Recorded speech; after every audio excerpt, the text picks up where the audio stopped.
The collective consciousness of the Xarnath had encountered thousands of sentient species across the galaxy, but humans presented a unique challenge. Their massive crystalline vessel appeared in Earth's orbit without warning, causing panic and awe across the planet. World leaders scrambled to form a response team, and the United Nations quickly assembled a group of experts for first contact. Dr. Carol Murphy had been eating lunch at her university cafeteria when she received the call. As one of Earth's leading linguists specializing in communication theory, she was a natural choice for the team.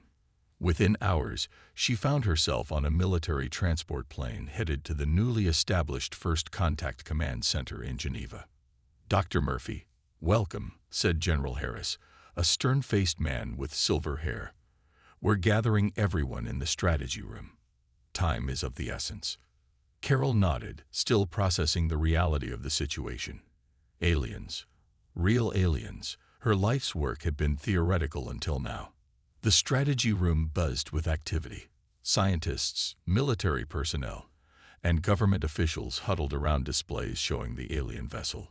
It resembled an enormous geometric snowflake, with light pulsing through its translucent surface in complex patterns. "That's Captain Jack Rogers," General Harris said, pointing to a tall man studying a holographic projection. "He'll be heading the military contingent." Carol observed Rogers with interest.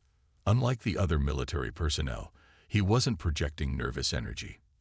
Instead, he had an almost unnatural calmness about him. When he noticed her watching, he gave a slight nod of acknowledgement.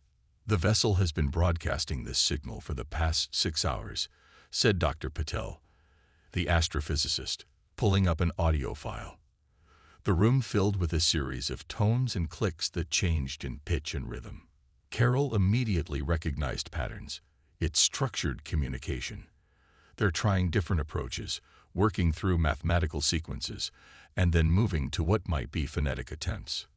"Can you respond?" General Harris asked. "We can try," Carol said, "but we need to establish basic principles first." Captain Rogers joined them. "Do we know their intentions yet?" His voice was steady, his expression unreadable. "No," Carol replied. "But they're putting significant effort into establishing communication. That's generally a positive sign." The first transmission from Earth was a simple mathematical sequence, followed by basic greeting patterns. The response came minutes later. The alien vessel projected a beam of light onto the surface of the ocean, creating a perfect circle that then transformed into complex mathematical symbols. Over the next 48 hours, Carol barely slept. Her team worked relentlessly, establishing increasingly complex communication protocols. The breakthrough came when the aliens transmitted images, first of their solar system, then what appeared to be themselves. The Xarnath were crystalline beings that communicated through light patterns within their transparent bodies. "They want a face-to-face meeting," Carol told the assembled leaders on the third day. "They've invited a small delegation to board their vessel." "That's a security nightmare," General Harris objected. "But an opportunity we can't pass up," countered the UN Secretary General. "Dr. Murphy, who should go?" "I need to be there," Carol said without hesitation, "and someone with technical expertise in case they share technology." Captain Rogers stepped forward. "I'll lead the security detail." Several officials exchanged glances. Rogers wasn't known for diplomatic finesse. "Jack is unflappable," General Harris explained. "If anyone can stay calm in an unprecedented situation, it's him." The Secretary General nodded approval. "Very well. Prepare your team, Dr. Murphy. Humanity's first steps into a larger community begin tomorrow." As the meeting dispersed, Carol approached Rogers. "You don't seem nervous." He shrugged. "Worrying doesn't help. I'm just focused on keeping everyone safe, even from beings advanced enough for interstellar travel." A slight smile crossed his face. "Especially from them, but I'm hoping we can all be friends." Carol nodded, appreciating his straightforward attitude. Little did either of them, Know that Roger's simple way of speaking would soon create an interstellar incident none of them could have predicted. The Karnath shuttle arrived at the designated landing site, a cleared area near the command center. It resembled a perfect teardrop of crystal that somehow flowed through the air. Dr. Carol Murphy led the human delegation, with Captain Jack Rogers and 3 specialists following behind. They walked up the ramp that materialized from the shuttle's side. Inside, the shuttle was a marvel of transparent surfaces and flowing light. 5 Sarnath waited for them. Each stood about 7 feet tall, with bodies that looked like sculpted glass, filled with pulsing colored light. They had no distinct faces, but patterns of brighter light formed what Carol guessed were sensory organs. "Welcome," came a voice in perfect English, though none of the aliens seemed to speak. The sound simply existed in the air around them. "We are pleased to establish formal communication with humans." Carol stepped forward. "We are honored to meet you. I am Dr. Carol Murphy, linguistics specialist." The central Xarnath's lights flickered rapidly. "I am Coordinator Luminex of the Xarnath Collective. Our translation matrix has analyzed your language patterns and should provide accurate communication." The human team was escorted to the main vessel, which was even more impressive inside than out. Vast chambers with crystalline walls stretched farther than seemed possible. The Xarnath explained that their ship was partially in another dimension, allowing for greater interior space. For 3 days, the teams met in a designated conference area. The Xarnath were eager to learn about Earth culture, while sharing limited information about their own civilization. Their translation system worked flawlessly, converting complex concepts between species with apparent ease. The Xarnath have encountered 4,721 sentient species, Luminex explained. Each provided unique challenges for our translation matrix, but we have perfected the science of cross-species communication. Carol was fascinated. "How does your system handle idioms and cultural references that don't translate directly?" "Our matrix analyzes context and cultural parameters to derive meaning beyond literal translation," another Xarnath, identified as Technical Specialist Prism, replied. "We have never encountered a language pattern we could not successfully interpret." On the 3rd day, they discussed scheduling the next phase of cultural exchange. The Xarnath proposed a detailed timeline that would span several months. "There is a minor conflict with our lunar base construction schedule," Prism noted. The 3rd exchange period would overlap with a critical development phase. Before Carol could suggest an alternative, Captain Rogers shrugged. "Well, that's just how the cookie crumbles. We can adjust on our end." The effect was immediate and dramatic. Every Xarnath in the room froze in place. The lights inside their bodies flickered wildly, pulsing in chaotic patterns. The ambient translation voice made a sound like digital static before cutting out completely. Luminex's form began to glow intensely bright, patterns of light racing through their crystalline body at alarming speed. The walls of the conference room themselves seemed to pulse in rhythm with the distressed aliens. "What's happening?" Rogers asked, alarmed. "What did I say?" Carol shook her head, baffled. "I don't know." The Xarnath began emitting high-pitched tones that made the humans cover their ears. Without warning, all 5 aliens glided rapidly from the room, leaving the human delegation alone. "Everyone stay calm," Carol said, though she was struggling to follow her own advice. "Something in our communication triggered a reaction. It was right after I spoke," Rogers said, face pale. "About the cookies crumbling." Dr. Patel frowned. "An idiom. Could that have caused this?" Carol's mind raced. The Xarnath had claimed their translation system was perfect, capable of handling any language pattern. But what if they had never encountered anything quite like Earth's particular way of speaking? What if the literal translation of cookies crumbling had somehow confused their system? "We need to reestablish contact," she said finally. "But first, I think we should all agree to speak as literally as possible. No figures of speech, no idioms." Rogers nodded grimly. "I may have just started an interstellar incident with a snack reference." For 30 minutes, the human delegation waited anxiously in the conference room. Captain Rogers paced back and forth, while Carol tried repeatedly to use the communication panel on the wall. "Nothing is working," she said. "The system seems completely offline." "Should we try to find our way back to the shuttle?" asked Dr. Patel. "Not yet," Carol replied. "We don't want to make things worse by wandering around their ship without permission." The door finally slid open, revealing a single Xarnath. This one was smaller than the others, with pale blue light flowing through its crystalline form. "I am Junior Communicator Echo," it stated. The translation voice sounded different, higher-pitched and slightly mechanical. "I must inform you that a serious situation has developed. The primary translation matrix has experienced a critical error." "Was it something I said?" Rogers asked directly.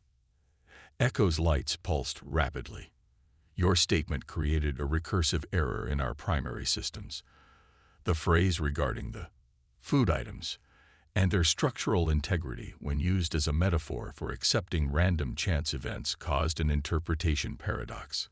Carol leaned forward. "You mean the idiom about cookies crumbling?" "Please do not repeat the phrase," Echo said quickly, lights flashing in alarm. "I am operating on an auxiliary translation system with limited capacity. The main matrix is experiencing what you might understand as a cascading failure." The human team exchanged worried glances. "We don't understand," Carol said carefully. "How could a simple expression cause such problems?" Echo's lights dimmed slightly. "The Xarnath collective processes language through direct neural interface.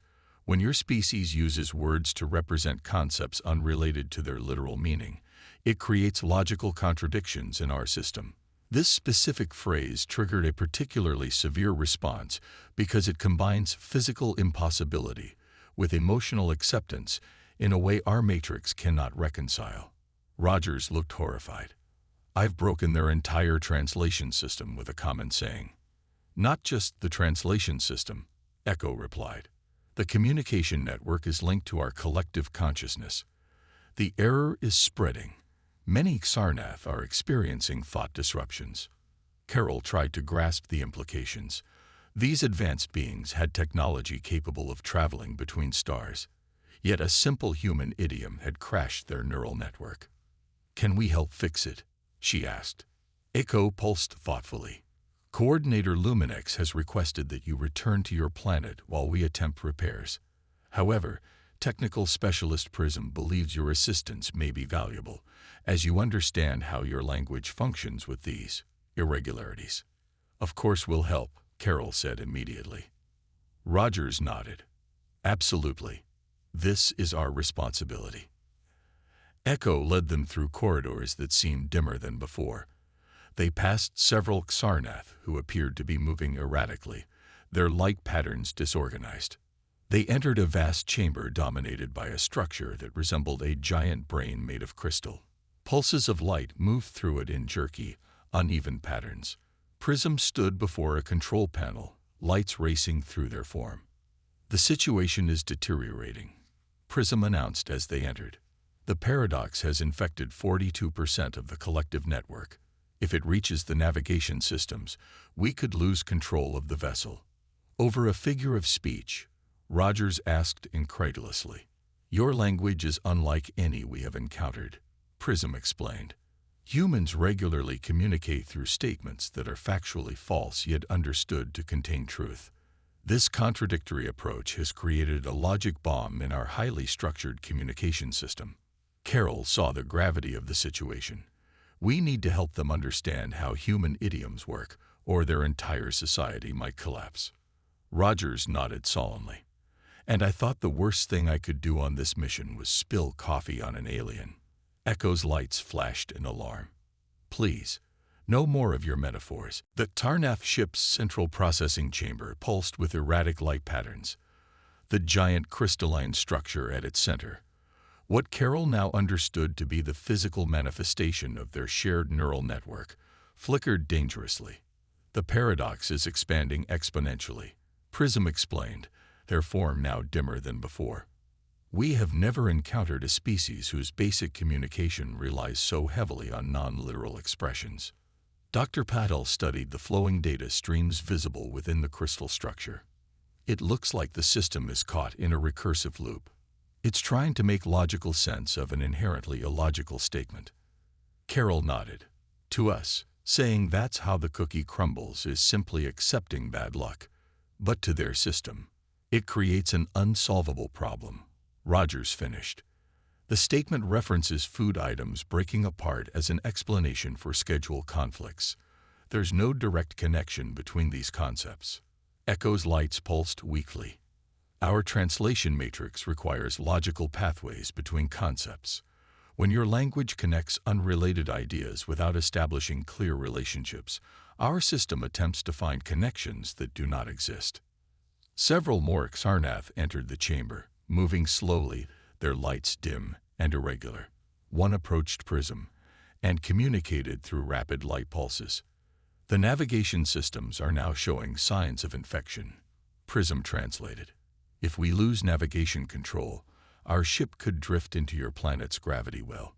Carol felt cold fear spread through her. You mean you could crash into Earth? That is a possibility we must prevent, Prism confirmed. Rogers stepped forward. Can you isolate the affected systems? Quarantine them somehow? We are attempting to do so, but our consciousness is collective. Isolation is difficult for us, Echo explained. We exist as one networked intelligence. Carol paced the room, thinking rapidly. What if we create a filter? Something that could recognize idioms and tag them as non-literal before they enter your main processing system. Prism's lights brightened slightly. Such a solution might work temporarily, but we would need to understand how to identify these expressions. I can help with that, Carol said. But first we need to stabilize your current systems. Dr. Patel raised his hand. I think I see the problem in your data flow. Your system is trying to process the statement as both literal and metaphorical simultaneously, creating a contradiction loop. Prism moved closer to the human engineer. Can you suggest a solution? We need to create a bypass, Dr. Patel said. A temporary path that skips the logic verification for certain types of expressions. For the next several hours, the humans worked alongside the Xarnath. Dr. Patel and two Xarnath technicians designed a bypass system, while Carol compiled a basic dictionary of common human idioms with their actual meanings. Rogers, feeling responsible for the crisis, worked tirelessly to help the affected Xarnath. He discovered that speaking in extremely literal terms seemed to help stabilize their light patterns. The initial bypass is installed, Prism announced eventually. We will now attempt to clear the paradox from our primary systems. The massive crystal brain pulsed with new patterns as the bypass took effect. Slowly, the erratic flickering began to stabilize.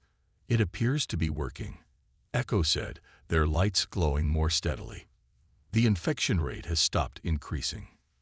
Carol watched as the Xarnath around them began to move more normally, their light patterns becoming regular again. We still face a significant challenge, Prism cautioned. While the bypass prevents further damage, many of our systems remain affected. And we have only addressed one specific human idiom. How many idioms do humans use? Echo asked innocently. Carol and Rogers exchanged glances. Thousands, Carol admitted. Maybe tens of thousands. They're a fundamental part of how we communicate. The Xarnath lights dimmed collectively. Then our work has only begun, Prism said. We must completely redesign our translation matrix to accommodate human linguistics. Rogers shook his head in amazement. Who would have thought that the biggest challenge in first contact wouldn't be technology or biology, but figures of speech? With the immediate crisis temporarily contained, the Xarnath and human teams needed to develop a permanent solution. Carol gathered her team in a small chamber the aliens had provided for them. We need to explain the concept of figurative language in a way their systems can process, she said. Their entire communication structure is based on direct, literal relationships between words and meanings. Rogers nodded. It's like trying to explain water to a species that's never experienced liquid. Dr. Patel was sketching diagrams on a tablet. The bypass is holding for now, but it's just a patch. Their system still can't process why we say things we don't literally mean. I think we need reinforcements, Carol decided. We need someone who specializes in programming linguistic algorithms. Back on Earth, officials were growing concerned about the extended silence from the alien vessel. When Carol's message finally reached the command center, they acted quickly. Within hours, they had located Dr. Alan Wright, a computer engineer who had pioneered work in AI language processing. Dr. Wright is the perfect choice, Carol told Rogers after receiving confirmation. His work on teaching computers to understand human humor could be exactly what we need. When Wright arrived on the Sarnath vessel 12 hours later, he immediately grasped the severity of the situation. A tall man with wire-rimmed glasses and a perpetually curious expression, he brought fresh perspective to the problem. Fascinating, Wright said, examining the crystalline neural network. Their entire cognitive system processes language like a strict mathematical formula. No wonder idioms crashed it. Working with Prism and Echo, Wright began developing a more sophisticated filter system. He explained his approach to the team during a brief rest period. The Sarnath don't just translate our words, they try to fully integrate them into their understanding. When Captain Rogers said, "That's how the cookie crumbles," their system didn't just convert the words. It tried to comprehend why cookies crumbling would explain schedule conflicts, searching for literal connections that don't exist. So how do we fix it? Rogers asked.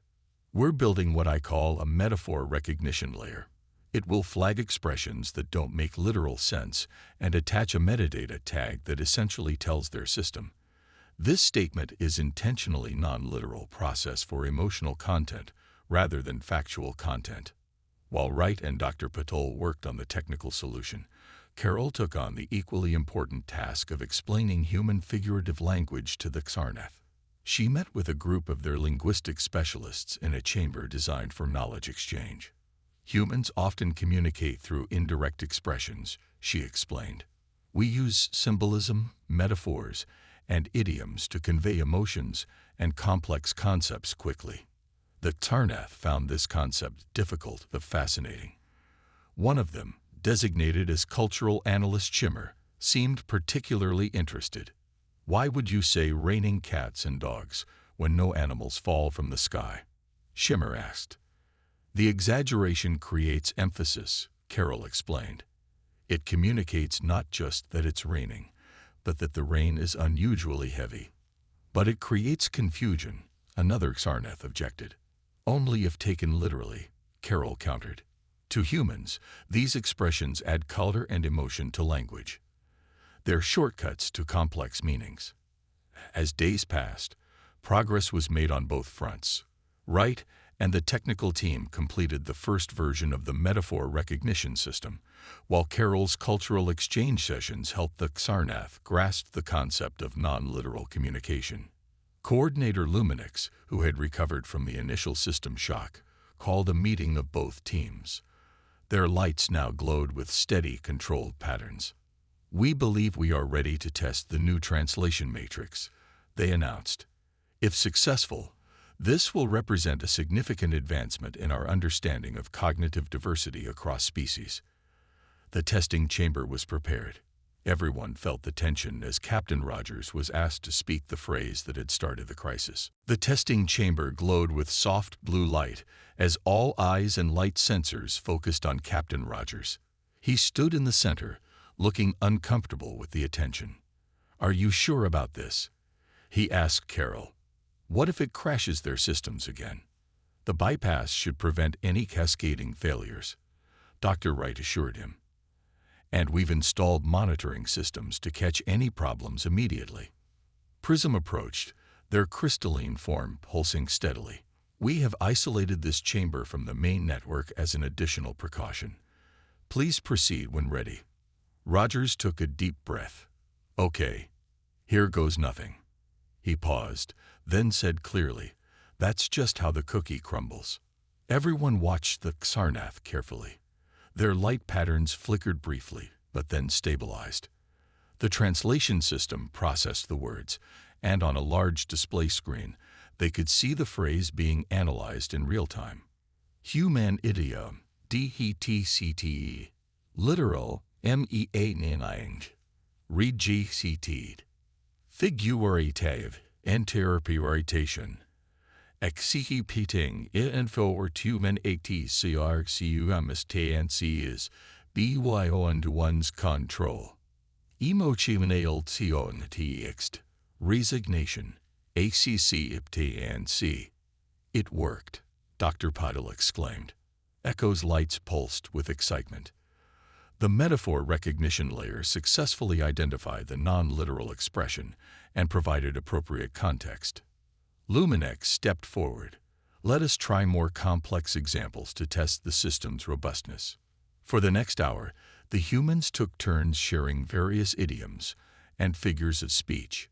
Carol contributed linguistics terms, Dr. Wright offered technical analogies, and Rogers shared military expressions.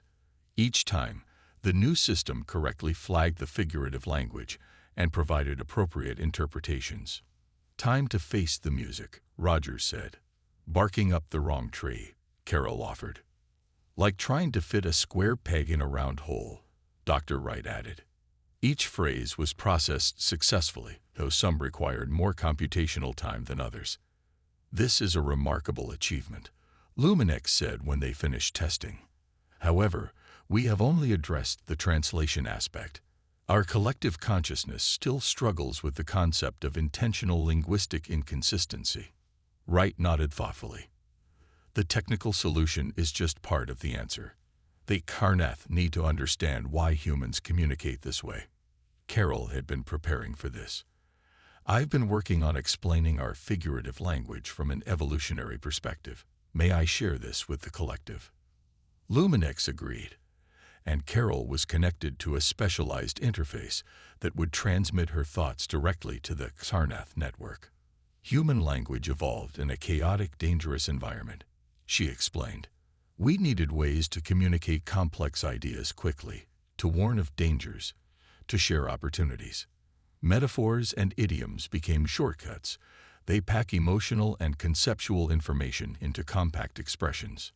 She continued, showing examples of how figurative language helped humans survive and cooperate. When we say, "He has a heart of stone," we immediately understand someone lacks compassion. The image of stone, hard, cold, unyielding, transfers its qualities to the abstract concept of emotional response.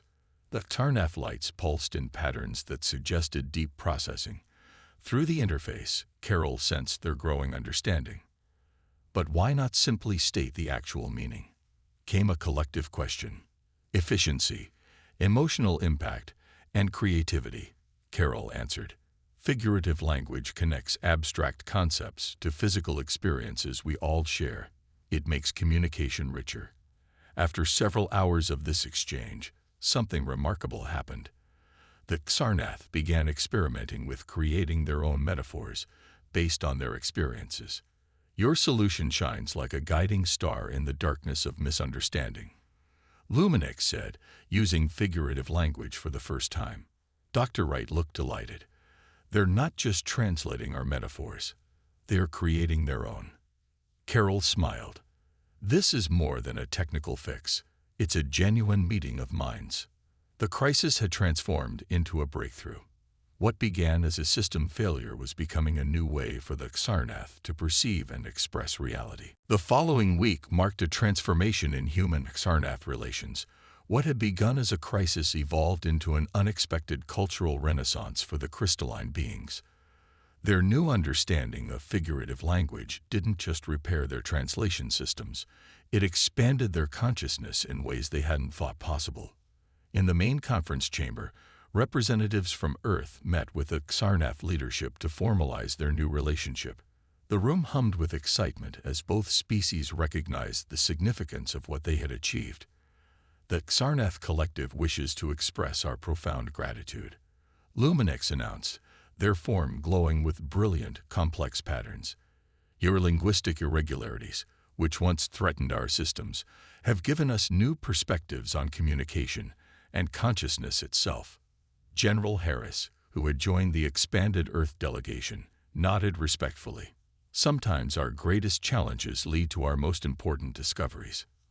Our light danced in chaos, but now shines with new understanding, Echo added, demonstrating the Xarnath's growing comfort with metaphorical expression. Dr. Carol Murphy couldn't help smiling. In just days, that Xarnath had gone from being unable to process a simple idiom to creating their own poetic expressions. Their translation matrix now featured a sophisticated figurative language processing system, developed jointly by Dr. Wright and Xarnath programmers. We would like to propose an ongoing cultural exchange program, Carol said. There's still so much we can learn from each other. Agreed, Luminix replied. We have already begun sharing our experience with other Xarnath vessels across the galaxy. Your human idioms are now being studied throughout our collective. Captain Rogers, who had been uncharacteristically quiet during the meeting, finally spoke up. I feel I should apologize again for causing such trouble with my casual comment. Prism's lights flickered in what the humans now recognized as amusement. No apology needed, Captain. Your cookie crumbling has opened a door previously unseen. Rogers grinned. I'm glad we didn't have to throw in the towel. The Xarnath lights pulsed as their system processed and recognized the new idiom. We understand, Luminix said. You are referring to giving up, which we did not do. Back on Earth, news of the successful resolution spread quickly. What many had feared might lead to interstellar conflict had instead resulted in deeper understanding. The UN Security Council voted unanimously to establish a permanent human Xarnath liaison office, with Dr. Murphy appointed as its first director. In her new office overlooking the UN Plaza, Carol met with Dr. Wright and Captain Rogers one last time before they returned to their regular duties. I've been thinking about what this means for future first contacts, she said. We've always assumed advanced technology would be the biggest challenge, but it was our basic communication patterns that nearly caused disaster. Wright nodded. It's fascinating that their literal, logical approach to language made them vulnerable to our messy, metaphorical way of speaking. Maybe that's the real lesson here, Rogers suggested. Different minds think differently, not just in what they think, but how they think. As part of the cultural exchange program, Eco had been appointed as the first Xarnath representative to Earth. They entered Carol's office, their crystalline form drawing curious glances from passersby. I have been studying more human expressions, Echo announced proudly. Would you like to hear my favorite? The three humans nodded encouragingly. Every cloud has a silver lining, Echo said. I find this particularly meaningful. Your species acknowledges difficulties while simultaneously recognizing hidden benefits, just as our translation crisis led to greater understanding. Carol smiled warmly. I couldn't have put it better myself. As they looked out at the New York skyline together, human and alien alike, they shared a moment of quiet appreciation. What had begun with a simple idiom breaking their entire translation matrix had ended with a new bridge between species, proof that sometimes communication barriers themselves could become unexpected pathways to deeper connection.